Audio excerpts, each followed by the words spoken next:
This is a Toastmasters speech entitled, How I Became a Viennese Waltz Baller.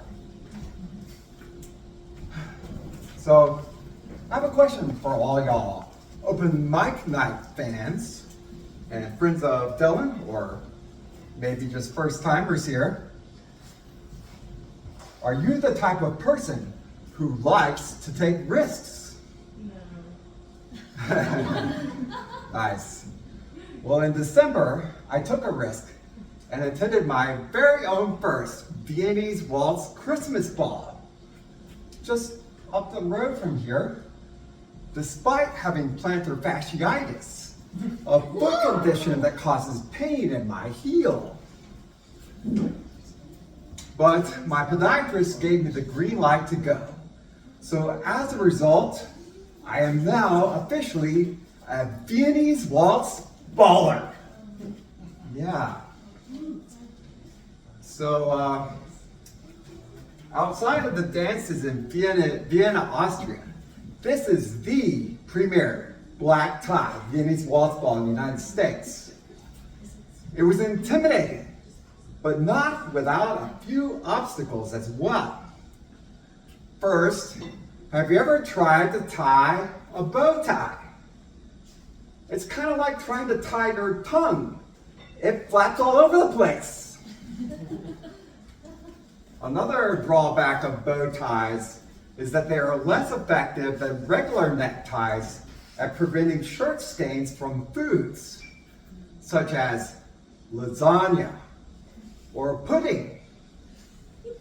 You see, it really is off-putting if you don't keep the pudding off. Yes. So, I know that you know that I'm really spot on about this, just like heavy hors d'oeuvres would be if they got on my shirt.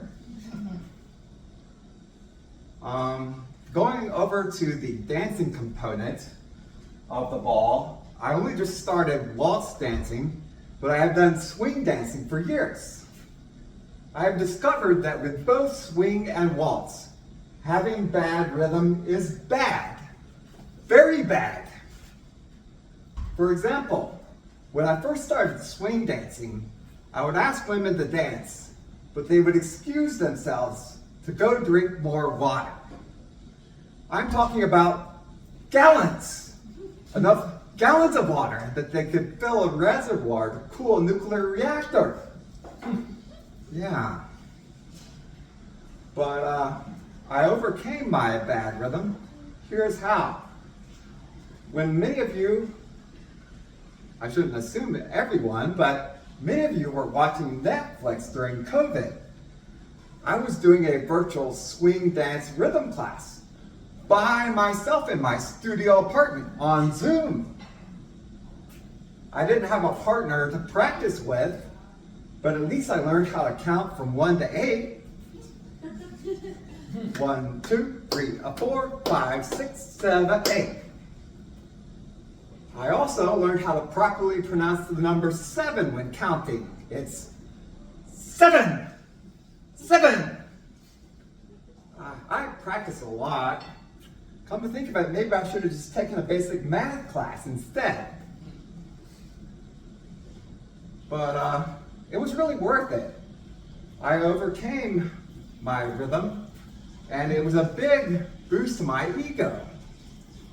Fast forward to the present.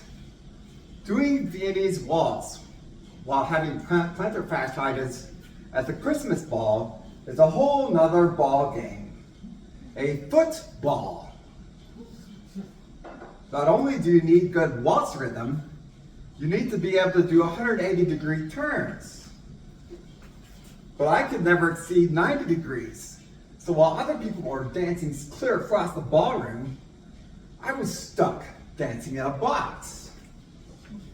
1, 2, 3, 1, 2, 3, 1, 2, 3, 1, 2, 3. Yeah. If you run into my dance instructor around town, do not tell him about this. Do not. So, but I was really trying. I took 3 waltz classes to get ready for the ball. The proper step is to step into the space where your partner's foot is already located. I'm still working on becoming an accomplished pose master. But I took a small hit to my ego when one person I danced with commented that I was really brave to attend the Christmas ball with only having just started to learn the Viennese Waltz. I will always accept a backhanded compliment because I know and I'm proud that I can dance on the ball of my foot. So another type of dance we did at the Christmas ball is called the Flautermouse Quadrille. That's the name. And it's a dance where the men bowed, the women curtsied, we all lined up in a line and everyone figured out how to switch partners. We were all lined up in front of each other. There were no linebackers at this football. But my partner, she was part of the U.S. Naval Academy. She was a cadet and she was dressed in a white flowing Washington Commander's gown. A gown.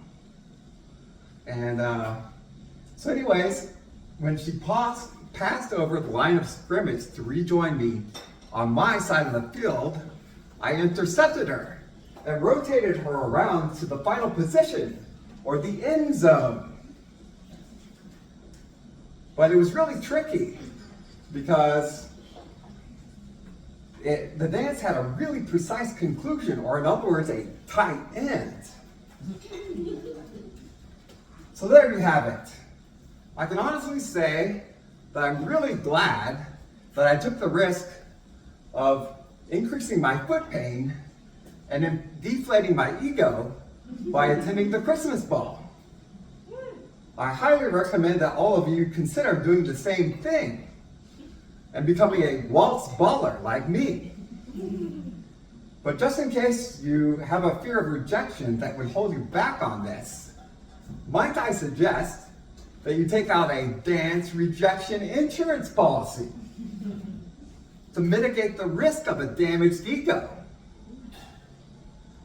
As the song goes, like a good neighbor, your ego is still there.